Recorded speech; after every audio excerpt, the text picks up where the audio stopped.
हरे कृष्ण। तो आज के महाप्रभु श्री चैतन्य महाप्रभुर प्रिय रेसिपि निये चले एसेछि। तो आज के करछि कलार मोचार घंट। तो मोचाटाके आगे छोटो छोटो करे कुचि कुचि करे निয়েছি, तारपरे होच्छे प्रेसार कुकारे दुटो सिटी मेरे निয়েছি। तो तारपरे धुए झड़ा दिए रेखेছি। झड़ा देওয়ার पर এখন আমার লাগবে ওভেনে একটি তাওয়া বসিয়ে দিয়েছি। তো এর মধ্যে লাগবে আমার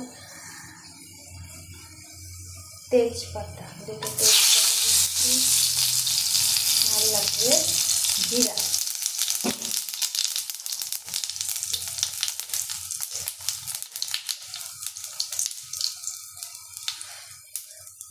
তো এগুলো একটু ভাজা ভাজা হয়ে গেলে এর মধ্যে দিয়ে দেবো আমি আলু।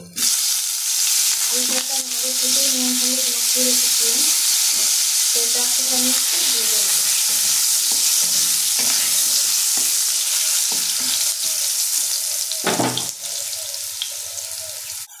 তো আলুটা আমার ভাজা হয়ে গেছে। এর মধ্যে দিয়ে দেবো আমি মোচা, দিয়ে দিচ্ছি মোচা।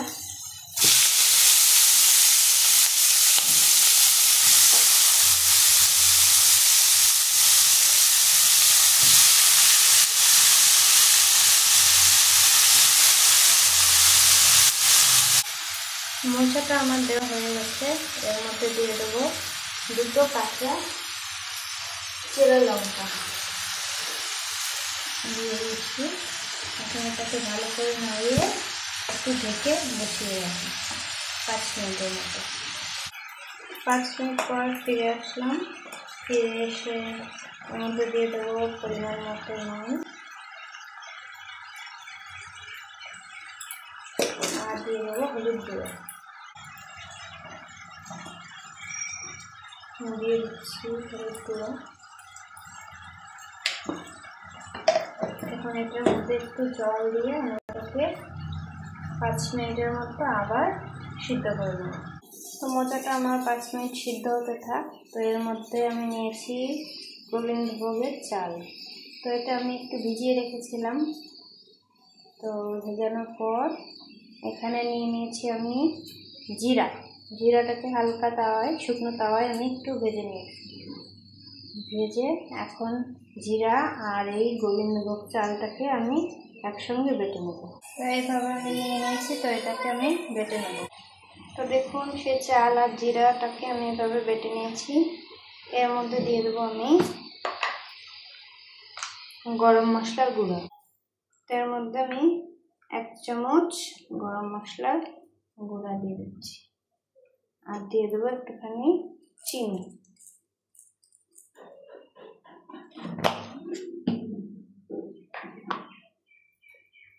এটাকে আমি এখন একটা চামচের সাহায্যে একটু মিশিয়ে নেব।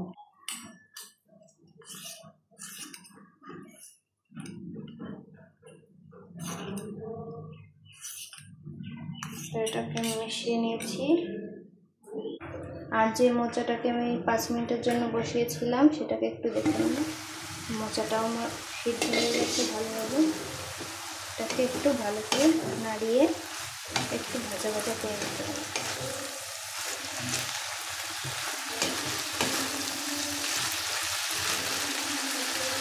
মোচার মধ্যে যে আলুগুলো দিয়েছিলাম সেটাও সিদ্ধ হয়ে গেছে।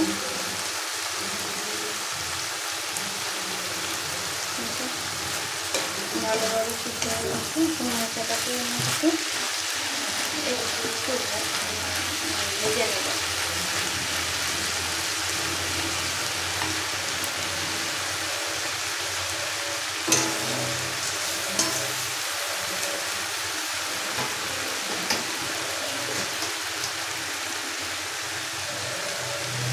তো এটাকে আমি একটু ভালো করে একটু ভেজে নিই। তো মোচাটা আমার ভাজা হয়ে গেছে।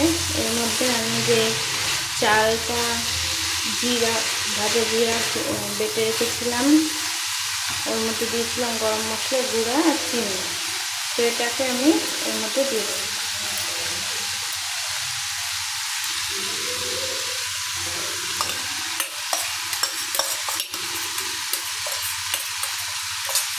এটা দেওয়া হয়ে গেছে। এটাকে এখন ভালো করে নেড়ে নেব।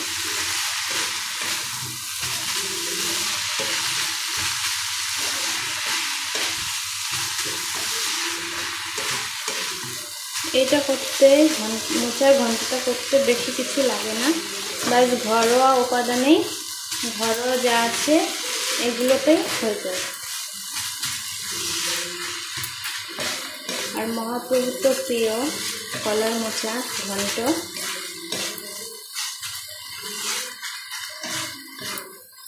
মহাপ্রভুর প্রিয়, আমার নন্দেশ্বদারও প্রিয়।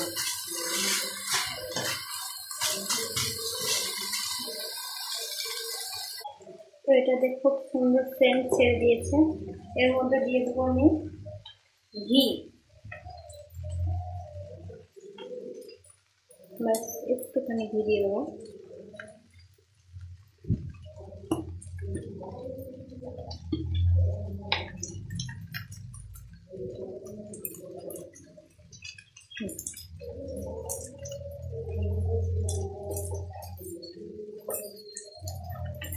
ঘি দিয়ে এটাকে আমি একটু নাড়িয়ে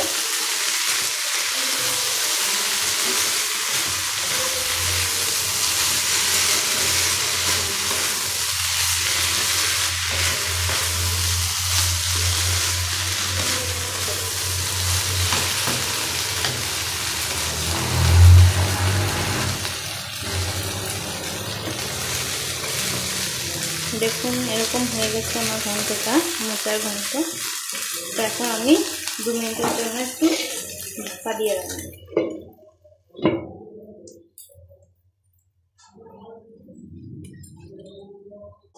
ফিরে এলাম 2 মিনিট পর। দেখুন আমার ঘন্ট রেডি। দেখুন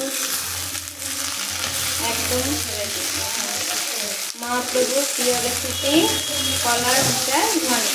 হরে কৃষ্ণ। তো আপনাদের যদি এই রেসিপিটা ভালো লাগে তো একটা লাইক এবং সাবস্ক্রাইব করে দেবেন চ্যানেলটাকে। হরে কৃষ্ণ, হরি বল।